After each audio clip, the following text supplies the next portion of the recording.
We've been discussing the three gunas, sattva, rajas, tamas. You know, for 5 days we've been going on at it so much that Sunday morning, if someone wakes you up and says, asks you any question, what time is it? You'll say sattva, rajas, tamas. Now, based on these three gunas, it is possible to have a complete picture of our personality. What is it that drives us to action? What kind of knowledge do we have? What kind of action do we perform? What type of actor are we?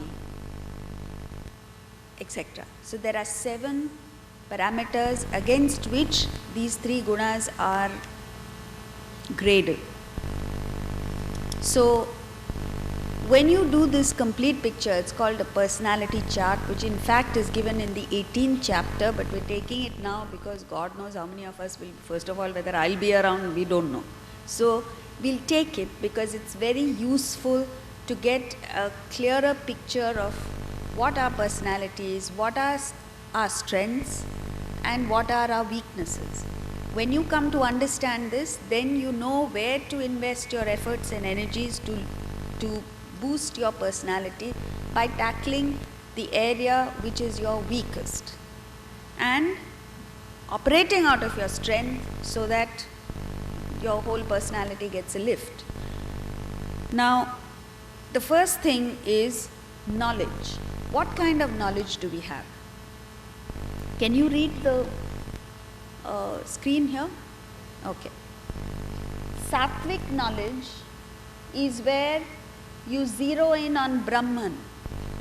You have the capacity to X-ray through all that the world has to offer and see that one unifying reality behind the shadows that are playing in the world. And as a result of this, you see oneness everywhere. For instance, when you go out on Juhu beach and see the ocean, you have a choice of looking at the waves, identifying with the waves, which are all distinct and different from each other. Or in and through the waves that are playing, you see that mighty ocean. In fact, there is only one ocean everywhere in the world. You call it by different names. You call it Bay of Bengal, Indian Ocean, where are we? Arabian Sea, etc. But actually, all the oceans are connected, they're all one. So you have the capacity to see what is known as the unity in the diversity, and this is the foundation, the very fulcrum of our culture. In India, you go every 30-40 kilometers and the language changes slightly, the customs change, the food changes, everything changes. And yet there is this unifying culture that binds us all together. We need to focus on that. When you see the unity, then the diversity entertains you, the diversity amuses you, it does not agitate. This is sattva. You see the ocean and not the waves. By the time you come to Rajas, so it's like this. You know, many years ago, more than 25 years ago I think, we had gone to South Africa for lectures on the Gita. And we were there for a whole month. And in those days there was apartheid, there were no diplomatic relations between India and South Africa and all complications. So there weren't that many Indians traveling to South Africa as there is now. After staying there for 1 month, and even the flight connections were not convenient, we had to come via Mauritius. At Mauritius airport we had to wait for 3-4 hours. So there was nothing happening there. The few passengers who were coming to India were hanging around the airport. And at a distance, very far away, I saw a lady, a Gujarati lady, obviously because she had worn the Gujarati style of sari, and obviously from Bombay. So when I saw her, I felt so exhilarated that, oh, it's one of ours, and I'm seeing her after 1 month. This is, when you see unity in diversity, when you see a oneness, there is this, the moment you see someone, there is this exhilaration that you feel, right? Like the mother feels when the child comes home after a full day's school. But when you and I see people that are different, what do we feel? We feel what is known as Vijugupsa in Sanskrit. Vijugupsa is you detest the person. Like when you're on the road, you're trying to cross the road and an auto rickshaw comes in between, you say, there's hatred. Hatred in the sense, detest the auto rickshaw. You say, can't you wait till I cross? So each one is trying to get their space on the road. Each one is trying to get their space in life. And there is this competitive spirit. If you were to feel the same, and I thought to myself then on that day, if I were to feel towards every Indian what I feel now in Mauritius towards this one lady, just because I happened to see her after a month, how exciting life would be, right? But we're not able to sustain that, we're not able to retain that oneness. So what happens? We get into Rajas. In Rajas, you see distinctions, you forget the oneness. You see distinctions because your focus is on matter. You see the waves and not the ocean, and that makes so much difference, because when your focus is on the waves, you are traumatized by the changes that take place in the wave. The wave is born, a wave grows, and a wave crashes, and you get affected by all that. But when your focus is on the ocean, you see the play of the waves and you get amused by it. You get entertained by it. You miss the reality in Rajas and you focus on diversity.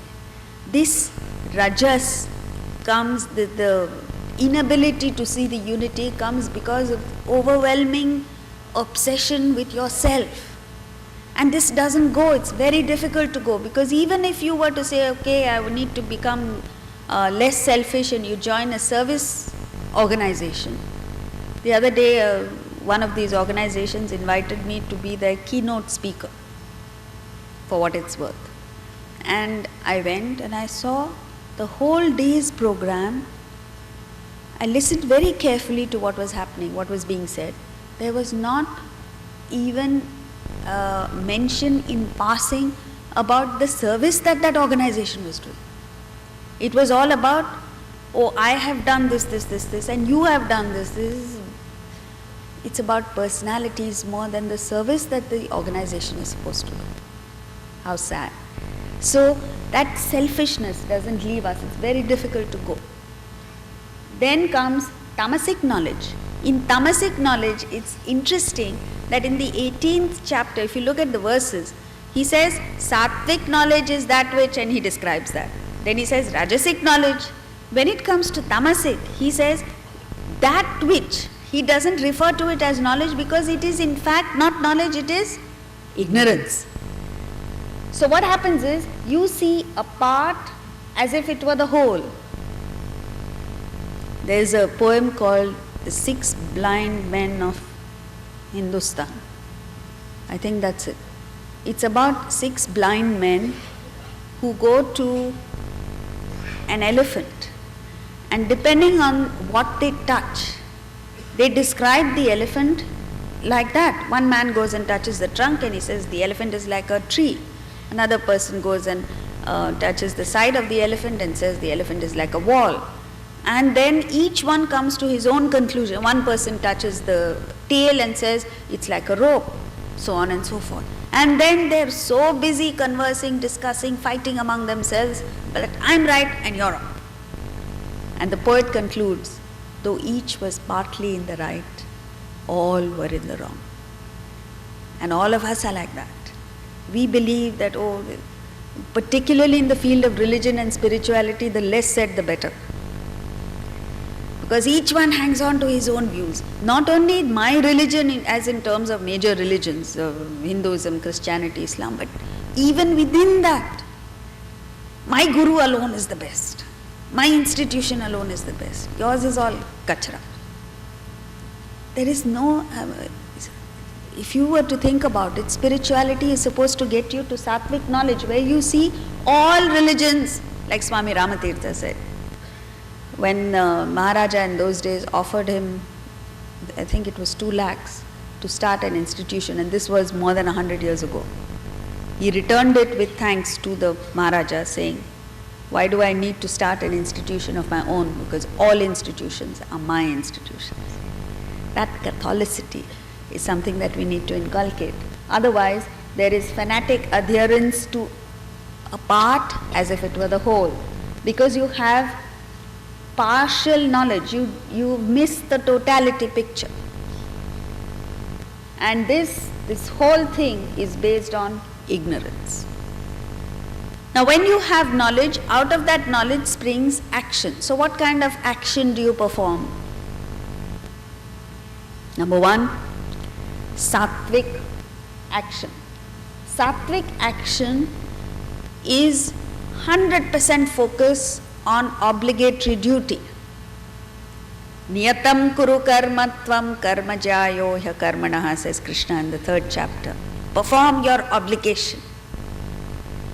As human beings, there is no place in our life for desire-driven activity, not because Krishna doesn't want us to fulfill our desires, because it's a no-win situation. You run after desires and there is no way that you will either be successful, happy, or grow to your full potential. So, a sattvic person is one who is a sensible person. He simply focuses on obligations. What do I need to do today? What are my obligations today? Do it not out of excitement, just duty, correct. Without attachment to the action. See, many of us perform our duties, but there is tremendous attachment. For instance, many of us do things for our children, and we believe we are performing our duties, but that's not sattvic action. Why?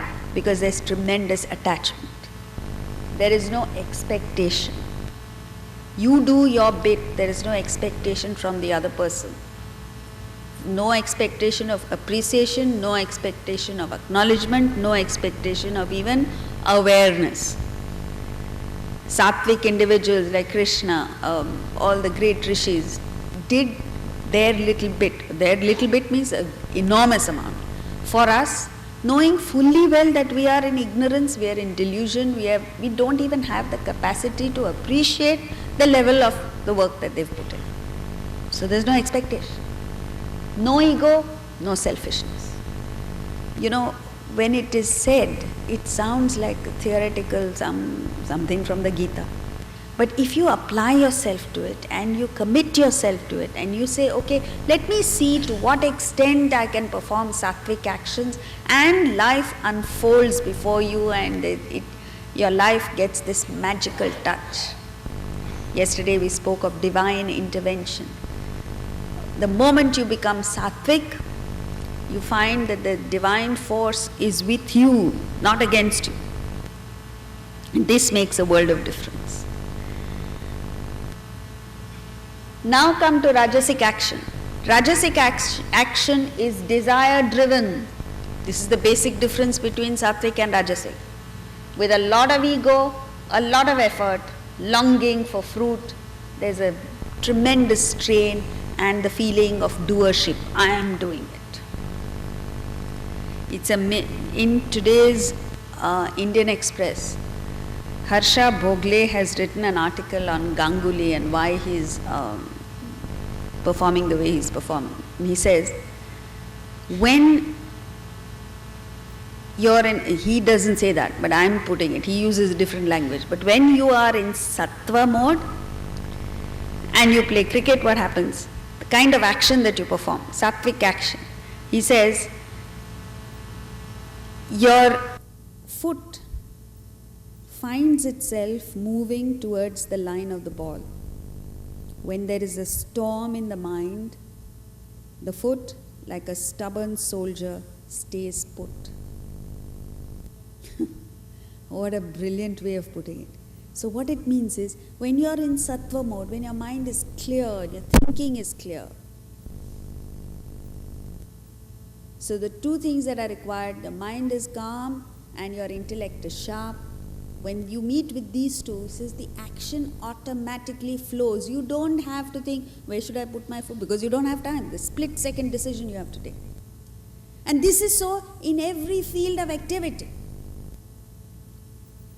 An outstanding musician like, say, Lata Mangeshkar, when she's singing, you find, if you listen to her, or even a classical musician, the notes are crisp, spot on, she gets the note. Effortlessly, obviously. You can feel that effortlessness in the action. But others, it's like a lottery. If you hit it, you hit it. Otherwise, you slip. And that kind of performance automatically uplifts the audience, even if the audience doesn't know what it is. See, majority of cricket spectators don't know cricket, don't know the technicalities of cricket. Majority of music audiences don't understand music. Yet it has an impact. So also with all of us, if each one of us performs sattvic action, by God, the world will give us a standing ovation. Not because they understand sattvic action, but because it is so endearing, so captivating, so attractive. On the other hand, rajasic action is disgusting. The people put in a lot of effort. There are ladies who put in a lot of effort and cook the most outstanding meal. But there is so much ego. One added ingredient that is put in the dishes, all the dishes, is additional ego. And that puts you off. The taste itself goes. Tamasic action, completely delusory action. Indiscriminate. Heedless of consequences, heedless of your capacity or consequences to yourself and others. If you just think of it, one man, Hitler, because of his delusion and indiscriminate action, killed 6 million Jews. What a thing to do. And wrought untold misery on millions and millions more. One Muhammad Ali Jinnah, just because he wanted to fulfill his ambition of becoming the head of state, brought untold misery to thousands of people in India who had to cross borders, who had to meet with so much loss and death and all kinds of things. And that hangover of hatred we are still suffering from. This is tamasic action.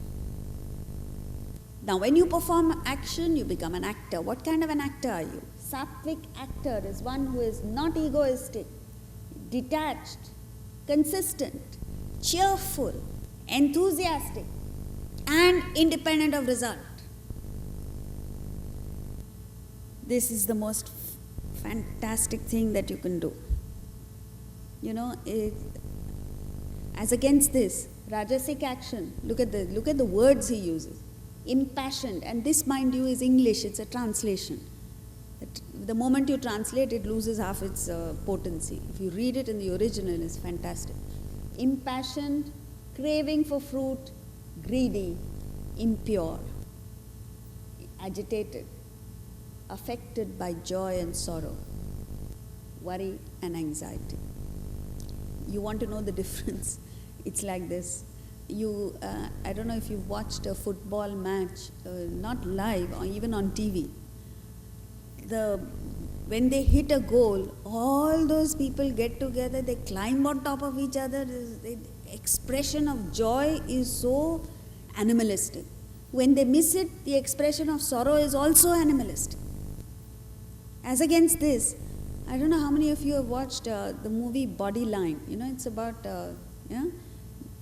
Douglas Jardine and his bodyline techniques. And the person who played the role of Don Bradman and the other Australian players, given out, no expression on the face, simply walked out. Many cricketers, even now, are like that. They're given a wrong decision, unflinchingly just walk out. This is the difference between sattva and rajas. There is no excitement, there is no greed, there is no passion attached to it. It is pure action. And we must endeavor to get there. Maybe we are impassioned today, maybe we are rajasic, I hope we are not tamasic. But someday we'll get there. For which, at least that ideal must be there, that I must refine my personality to that stage. A Rajasic actor is one who, when he meets with opposition, gets aggressive, gets violent, gets vulgar. As long as things are going his way, is fine. And people are like that, you provoke them a little bit and all kinds of language comes out. A sattvic individual, however much you provoke him, it is impossible that he'll come out with cheap language, or choice of words will not be anything other than refined. Tamas has no vision. You see, a Rajasic person at least has a selfish goal. A sattvic person, of course, has an unselfish ideal. In the highest ideal is self-realization. But a tamasic person has no vision at all, and therefore he stoops to vulgar, wicked means, and is full of despair. He procrastinates all the time, keeps putting off things. This is rampant in India. You go to any office, you ask for anything, simple thing. They'll say, come tomorrow. Why? What is it that you can do tomorrow that you can't do today? Simply come tomorrow. Procrastination. And indulgent, malicious, deceptive, slimy. A tamasic person by default does things behind people's backs. This is typical of tamas. Then comes intellect. What kind of intellect do you have? Sattvic intellect has clarity, because you see, there are no distortions. The desires in the mind cause the distortions and deviations. A sattvic individual has minimum desires, and therefore there is clarity. Sattvic intellect knows clearly the path of action and renunciation. What is that we need to do? Obligatory duties. What is it that we need to renounce? Ego, selfish, desire-driven activities. He knows what is to be feared and where to be fearless. Most of us in Rajas and Tamas, I'm not pointing to the screen now. Most of us in Rajas or Tamas end up doing the wrong thing because we see it wrongly. See, what is it that we fear? When it comes to, suppose you were to go home today and tell your family members or friends, tomorrow is the last day of the lecture on the Bhagavad Gita, please come. Saturday evening you have a holiday, 6:30 to 8, just an hour and a half, come. No, I don't want to come anywhere. They're afraid to come anywhere near Bhaida's auditorium because they believe that they will have to give up all the things that they like. So there is fear associated with self-improvement, fear associated with self-development. When it comes to indulgence, you have no fear. In fact, there should be fear associated with indulgence. Without an intellect in place, if you go and indulge in sense objects or emotional relationships, you're going to be in trouble. And in fact, that is what you need to fear. You don't fear that. Topsy-turvy. A sattvic intellect knows what is right and wrong clearly, and he will stick to what he believes is right, come what may. And in our culture, in our history, in our Puranas, we have stories of children who have stood up to the most daunting challenges. Prahlada, for instance, his own father told him to follow because he was a demon, Daitya, told him to follow a path which was unrighteous. And Prahlada stuck to his guns and said, I will obey you in everything else. He was an obedient son.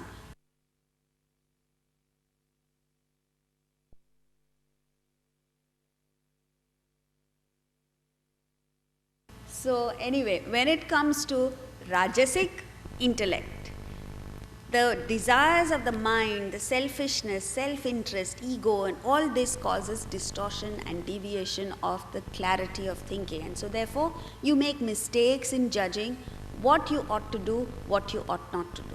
If you are sincere about wanting to know the difference. Let me follow what is my obligation and keep away from desire-driven activity. You'll find you get into gray areas where you don't know. Like for instance, do I take leave from my office and attend my cousin's wedding or not? That may be a problem that you have. Problem in the sense, what is obligatory, what is not obligatory, right? This confusion comes because of desire. You want to be at the cousin's wedding, you don't want to go to work, and this distorts your thinking. Wrong judgment. More importantly, what is dharma and adharma? What is righteousness? What is unrighteousness? You're completely confused. This is rajasic intellect. Tamasic intellect is where you see right as wrong and vice versa. And a person with a tamasic intellect, if he follows, see, most of the time we say follow your own intellect and you'll find your way out. But if you happen to have a tamasic intellect, you're in trouble because your intellect itself points in the wrong direction. Such a person needs to seek advice from a person with clarity of thinking. As in the case of the Gita, Arjuna has temporarily got into a situation where he sees things topsy-turvy. Luckily for him, Krishna was around. Not luckily, he chose Krishna, you know that. Arjuna was given a choice of Krishna's armies, ammunition,